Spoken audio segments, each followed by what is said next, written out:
Baik Pak Lutfi, Ya. kita saat ini ada di Klinterjo ya. Klinterjo, ya.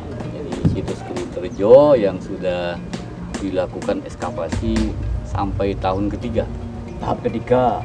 Iya, 3 tahun juga kan. Oh iya. Nah, mulai dari 2019 walaupun didahului dengan TSP. Ya. Tapi itu bukan tahapan ekskavasi, baru mendeteksi.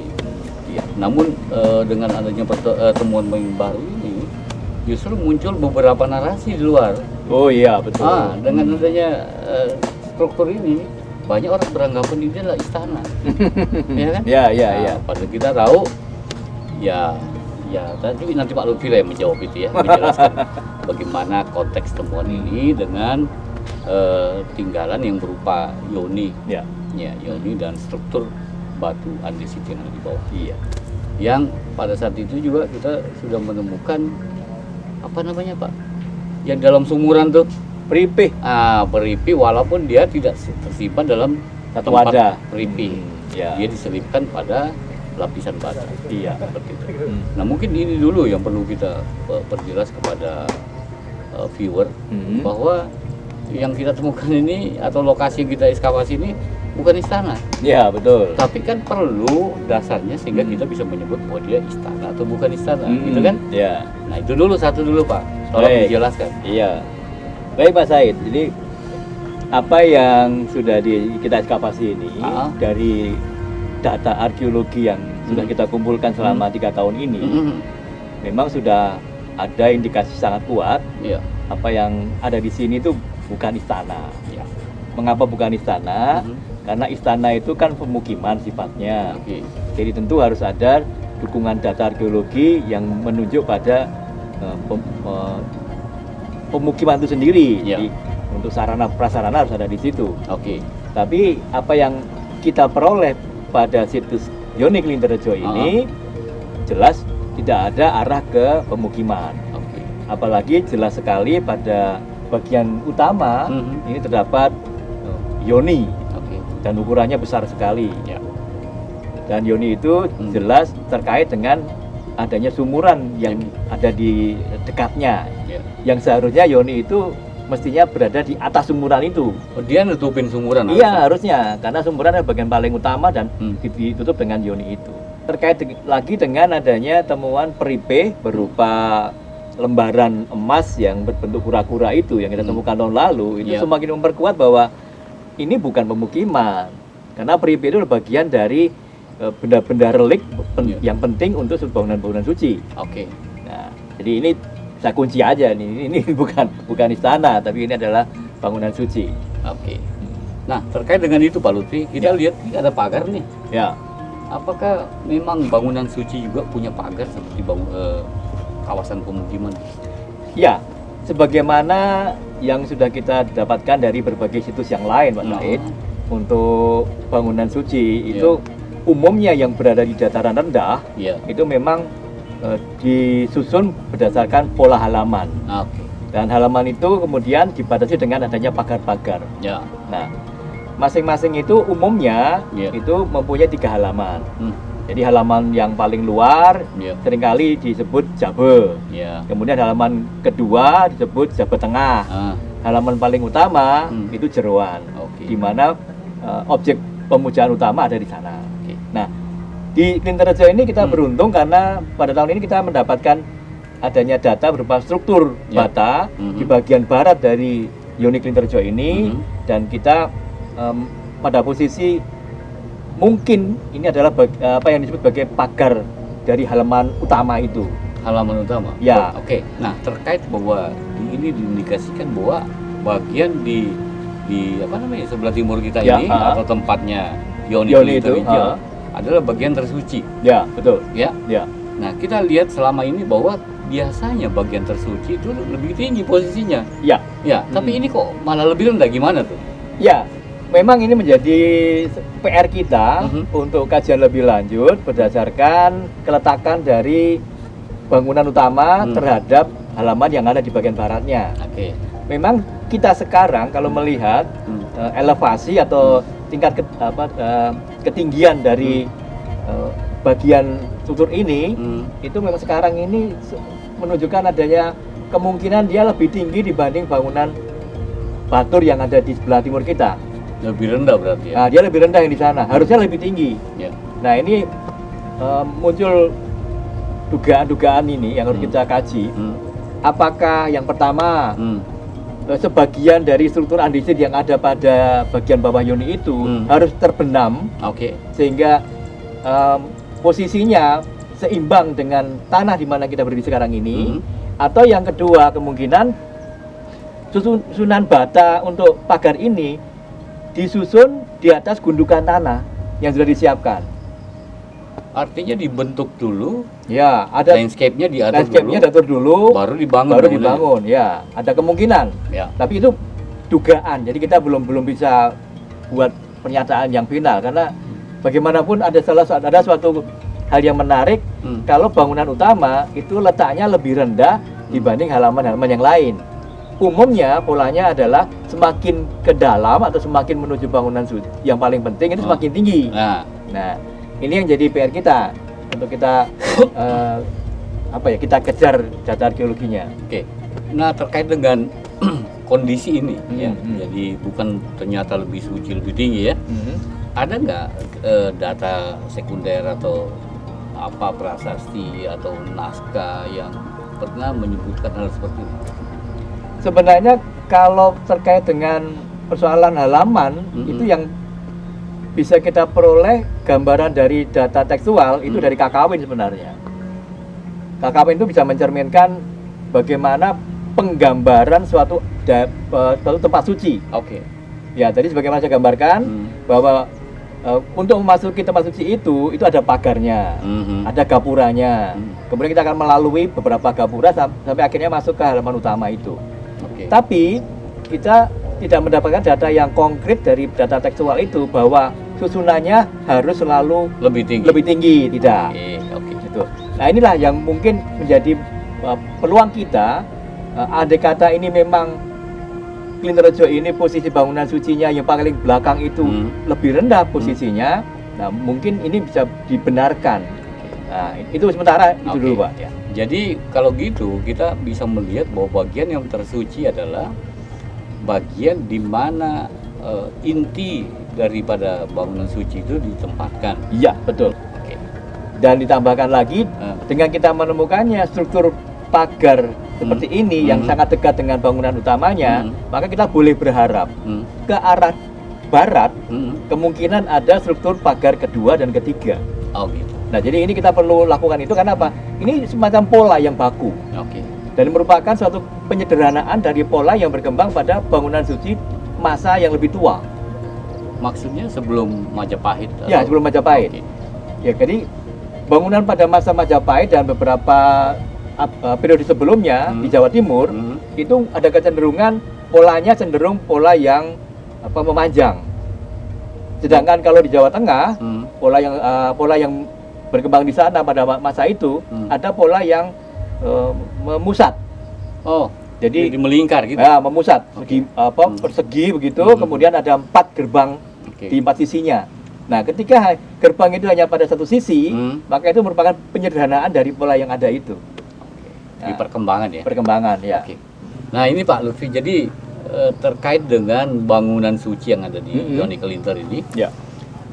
Tahun kemarin kan kita menemukan batu yang Asta Dik Palaka. Nah, istilah ini adalah menandakan itu ada dalam konsep pembangunan Hindu-Buddha ya. Nah, ada juga istilah yang disebut Nawasanga. Nah, ini yang perlu kita tahu nih, apa sih bedanya? Atau karena dia satu pendekatannya lokal, satu pendekatannya justru tempat lain atau asalnya agama itu sendiri? Ya, baik. Menarik Pak Said ya. Jadi terkait dengan 7 batu Asta Dik Palaka yang sudah kita bisa lihat di Klinterejo ini, yang 6 sudah terekspos, ini terbuka, sedangkan yang lain itu masih dalam susunan batu. Tapi yang 6 itu pun sudah menunjukkan adanya kesamaan pola. Dan karena posisinya yang berada pada 8 titik penting, maka ini bisa kita coba kaitkan dengan konsep Asta Dik Palaka. Asta itu 8, Dik Palaka itu adalah sama dengan Lokapala. Dewa penjaga. Dewa penjaga arah mata angin. Nah, ketika kita menggunakan 8 angka untuk arah mata angin itu, maka istilahnya adalah Astadikpalaka. Nah, ini sebenarnya dalam konsep yang lain dari apa ya sumber-sumber arsitektural India itu ada yang menggunakan juga Dasa Dikpalaka. Dasa Dikpalaka, berarti 10 dong? 10, ya. Yang 2 itu kemana? Yang 2 itu adalah untuk yang di atas, Zenit. Oh, Zenitnya. Zenit, lalu yang satu lagi di Nadir, di bawah. Oh. Ini 10. Jadi mata angin ada dari atas juga sama dari bawah. Iya, itu kalau digunakan. Tapi ada juga yang hanya memilih 8. Oke, ya.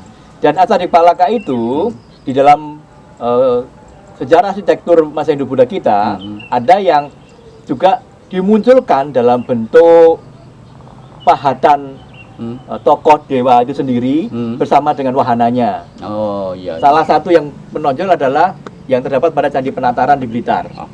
Itu pada 8 sisi sama dengan 8 titik yang ada di Indrajaya ini, itu ada informasi atau data mengenai dewa-dewa arah mata angin itu. Itu yang pertama. Yang kedua, ada satu hal yang membuat kita harus memberikan acungan jempol untuk bangsa kita. Kalau dari India ada Astadikpalaka dan Dasa Dikpalaka, ternyata manusia Indonesia itu nggak mau hanya ngikut begitu saja. Nah, jadi ada yang disebut cerlang budaya atau local genius, di mana orang Jawa dan Bali khususnya itu pada masa Hindu-Buddha mengembangkan yang disebut Nawa Dikpalaka. Nawa Dikpalaka. Jadi karena ada Asta, ada Dasa, muncullah Nawa. 9. Nah, dan 9 ini kemudian dalam tradisi tekstual yang ada di masyarakat kita itu disebut sebagai Nawasanga. Ya. Nawa kan 9. Sanga 9 juga. Iya, tapi itu sebagai istilah belaka sebenarnya. Iya. Intinya adalah Nawa Dikpalaka. Berarti sama-sama Lokapala ya. Sama-sama Lokapala. Hanya kalau yang 8 itu tanpa menyebut tengah. Kemudian kalau yang Dasa itu menyebut tengah itu 2 atas dan bawah. Untuk lokal kita menyebut tengah hanya 1. Jadi nggak ada di atas, nggak ada di bawah gitu. Tengah aja. Iya, jadi itu angka 9. Ya. Jadi ini hal yang menarik untuk kita bahwa kembali lagi saya teringat dengan teori yang dikembangkan oleh F.J. Bos bahwa orang Nusantara sebelum pengaruh yang lain-lain itu berkembang, sudah mempunyai kemandirian, bisa menseleksi, bisa memfilter budaya mana yang akan dipakai, mana yang akan dikembangkan. Nah, ternyata kita juga punya bukti di sini. Jadi tidak diterima bulat-bulat ya. Betul. Tetap diadaptasikan dengan kondisi lingkungannya sendiri. Oke Pak, jadi sebagaimana kita ketahui bahwa Nawasanga ini kita pakai istilah Indonesia karena sudah di Indonesia kita. Lokal. Ya, ke Jawa dan Bali. Nawasanga, apakah itu posisinya harus terpendam atau seperti apa? Nah, kalau untuk Nawasanga dalam konteks pembangunan awal itu memang harus terpendam. Karena dia berada pada 8 titik utama plus tengah yang satu yang diwakili oleh sumuran. Dalam sumuran itu terdapat benda-benda peripeh atau relik yang harusnya ada wadahnya gitu. Nah, ini satu bentuk yang istimewa untuk Indonesia di situ. Jadi terpendam. Kecuali kalau memang ada hal yang lain yang perlu ditonjolkan, itu bisa muncul pada tubuh candi. Seperti di penataran itu saya katakan tadi. Jadi arca dewa-dewa yang 8 itu dimunculkan secara fisik berbentuk arca. Soalnya batu Nawasanga ini kan ada satu buah di museum di Tantular. Tantular. Ya. Seperti apa? Kok berarti memang pada zaman dulu sudah masif sekali pengambilan batu pada candi. Iya, saya sepakat, Pak.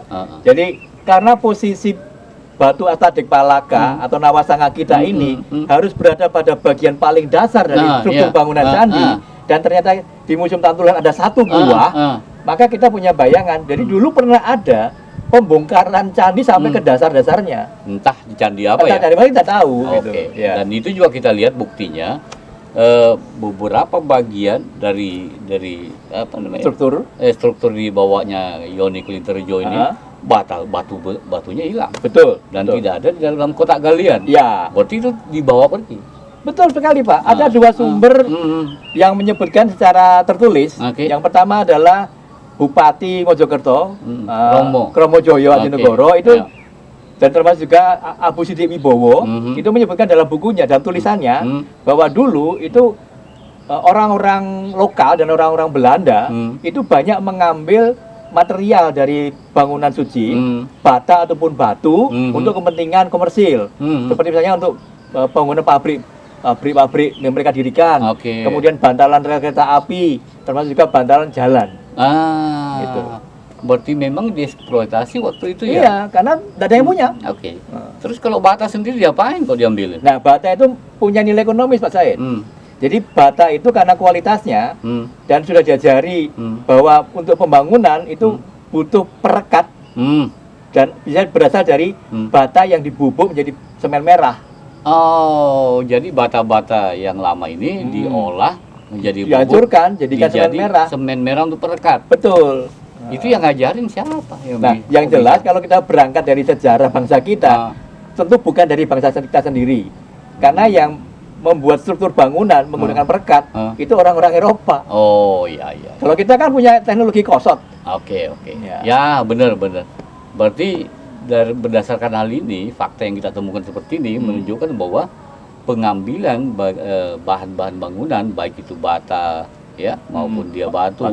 Dari dulu sudah diambil, sudah dieksploitasi. Dan dialihfungsikan untuk berbagai kepentingan. Jadi wajar pada saat kita melakukan ekskavasi kita menemukan banyak sekali yang hilang. Dan itu terbukti dengan kondisi tanah yang menutupi itu sudah disturb. Bahkan pada kedalaman yang katakan sampai 1 meter 2 meter itu bisa menemukan sampah modern di situ. Oke. Satu lagi pertanyaan saya. Jadi bagaimana kita lihat batu Nawasanga ini itu berbeda dengan batu andesit yang lain. Betul. Kelihatannya dia malah ada kandungan fosfornya. Jadi ada sesuatu yang lain. Dan itu untuk yang 6 yang kita semua sudah temukan di sini. Dan 1 yang ada di mana? Embutan tular itu sama bahannya. Sama bahannya. Jadi kayaknya dipilih khusus ya. Saya sepakat. Jadi memang karena itu batu penting sebagai penanda titik-titik yang sakral, tentu dipilih batu yang memang punya nilai tersendiri. Jadi memang batunya sudah dipilih, kemudian ketika dia juga ada simbol-simbol yang dipatahkan di situ, itu akan memberikan kesan berbeda. Dari ukurannya jelas sekali, Pak. Itu. Nah, ini yang perlu kita mungkin perlu viewer atau yang pemirsa yang mendengarkan kita ini perlu diberi pemahaman ya, karena ada kecenderungan akhir-akhir ini jadi menggunakan naskah ya, baik itu prasasti maupun kakawin apapun ya, baba atau apa, langsung menunjuk wah inilah objeknya jadi dalam mungkin negara Kartagama menyebutkan seperti ini langsung dianggap wah inilah objeknya. Nah, mungkin di sini penting, Pak. Jadi data sejarah itu bagaimana caranya kita padukan atau jadikan penguat terhadap data arkeologi. Dan sebaliknya juga seperti itu. Jadi nggak boleh langsung tiba-tiba digatuk-gatukan.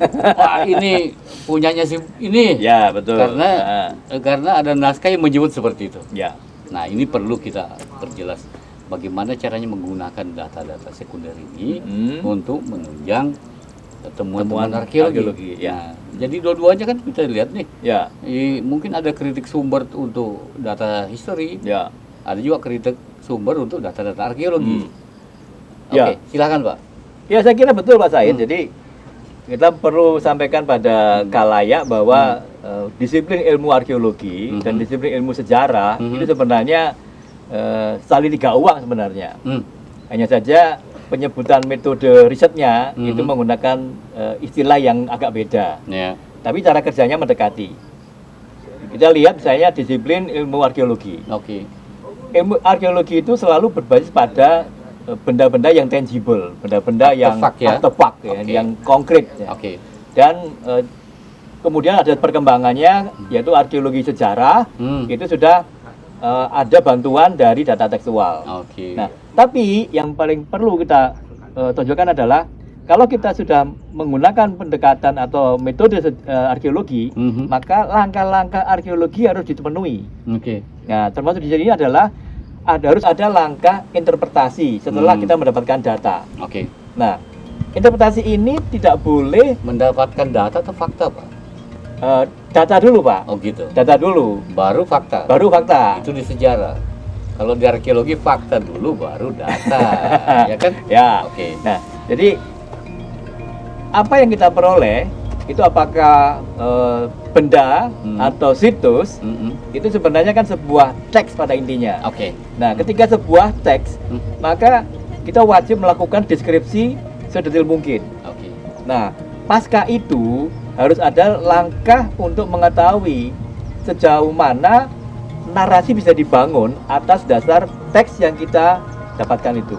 Melalui satu langkah yang namanya memasuki areal konteks. Nah, untuk masuk ke konteks ini membutuhkan beberapa alat bantu.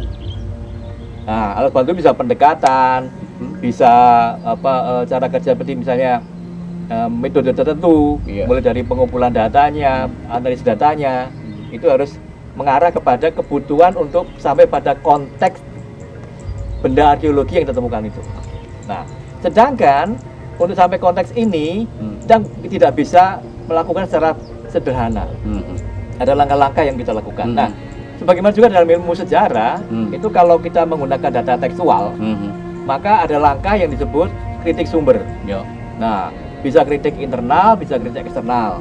Nah, kewajiban kita adalah memahami pesan apa yang tersimpan pada data tekstual itu. Kita harus bisa menangkap informasi kesejarahannya dulu. Nah, dari sini kemudian kita lakukan langkah berikutnya adalah interpretasi. Baru kita bisa menyusun suatu narasi atau yang disebut historiografi. Sumber data tekstual itu kan banyak bercerita tentang kondisi pada masa lalu. Nah, para arkeolog ini ya mungkin ada gejala arkeologi yang ditemukan. Kebetulan mungkin ada toponimi yang sama, ya. Bisa seperti itu. Ataukah dia kondisi yang ada di teks ini dia sesuaikan dengan apa yang ada di temuannya, langsung digatukan dan dia menyatakan bahwa oh ini punya ini. Kalau sebagai dugaan, tidak masalah sebenarnya. Menduga ya. Ya menduga, tapi dugaan itu harus dibuktikan dengan adanya kajian. Nah, data arkeologinya itu sudah disusun dalam bentuk narasi yang memang memadai. Kemudian data sejarahnya itu juga sudah dilakukan langkah-langkah metodologisnya itu. Apakah memang ada kesamaan informasi yang ada di situ? Nah, baru bisa dicoba untuk disinkronkan. Karena untuk sinkronisasi itu membutuhkan banyak parameter sebenarnya. Ya dari dimensi ruangnya, dimensi waktunya, itu harus sama betul. Dan memang arkeologi itu kan memang butuh pendekatan yang namanya konjunktif. Betul. Jadi jangan tiba-tiba diadu langsung oke ini dia. Sebagai dugaan awal pendekatan dulu. Betul. Ya. Jadi ini diskusi kita Pak Lutfi tentang yang hasil ekskavasi di Interrejo ini. Jadi yang pertama bahwa kita bisa menunjukkan bahwa bisa menyampaikan bahwa ini bukan istana. Betul. Sebagaimana narasi yang berkembang di luar saat ini. Ini bukan istana. Ini adalah bangunan suci. Betul. Tapi kita belum mengetahui secara detail bahwa ini bangunan suci oleh siapa. Walaupun kita tahu ada angka tahun. Betul. Tapi itu belum bisa langsung menjustify bahwa ini adalah ini. Masih butuh kajian. Yang kedua, kita bisa sampaikan juga bahwa kondisi temuan-temuan yang selama ini kita ekskavasi daerah bagi Trawulan sendiri, Mojokerto maupun di kabupaten lain selalu dalam kondisi yang sebagian besar hilang batunya. Jadi sudah terjawab bahwa memang dari zaman dulu orang Belanda sendiri sama orang kita mengambil batu dan batanya. Jadi itu wajar sekali. Tapi kita bisa buktikan bahwa betapa besarnya leluhur orang Majapahit pada masa lalu karena dari tahun sekian diambilin tapi nggak habis. Masih banyak yang kita temukan. Saya rasa itu Pak Said. Satu lagi Pak, yang bahwa apabila kita melakukan kajian seperti ini, terutama kami kan Balai Pelestarian Cagar Budaya nih, jadi bukan peneliti. Jadi boleh menyampaikan dugaan, tapi jangan langsung memastikan, ini peninggalannya, masa ini raja ini. Kalau peninggalan masih mungkin Pak, ketika ada data angka tahunnya. Angka tahun nggak bisa secara langsung Pak. Angka tahun tuh belum tentu menandakan hal tertentu. Ada prasasti yang berangka tahun sama, ya kan? Ya. Tapi tidak saling terkait. Ya kan? Maksudnya? Ya. Bukan mewakili tokoh tertentu, gitu. Iya, betul. Ya. Jadi tapi tidak usah dijawab ini. Jadi, kita hanya mengingatkan saja bahwa jangan mudah menjustify sesuatu. Wah, ini adalah bukti dari ini. Lakukan kajian yang benar. Iya. Ya. Setuju, Pak. Gunakan data arkeologi, bagaimana metode arkeologi itu berjalan. Gunakan data sekunder, data sejarah berupa teks itu, tapi jangan lupa kritik sumber. Iya. Itu ya.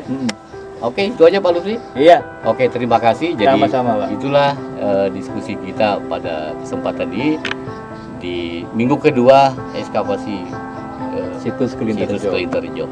Mudah-mudahan temuan berikutnya akan lebih menarik lagi untuk kita interpretasikan ya secara arkeologi dan seterusnya. Terima kasih. Assalamualaikum warahmatullahi wabarakatuh.